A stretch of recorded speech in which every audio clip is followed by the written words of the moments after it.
Il a croqué ce qui croyait être un bonbon dans sa crème glacée surgelée. Il a recraqué l'objet, a découvert avec horreur le bout d'un doigt humain.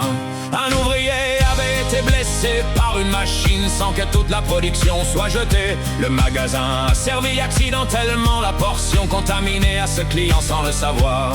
La graisse corporelle absorbe une petite partie de l'énergie d'une balle. Lors de l'impact, elle ralentit légèrement le projectile au fil des couches de peau, de graisse et de muscles.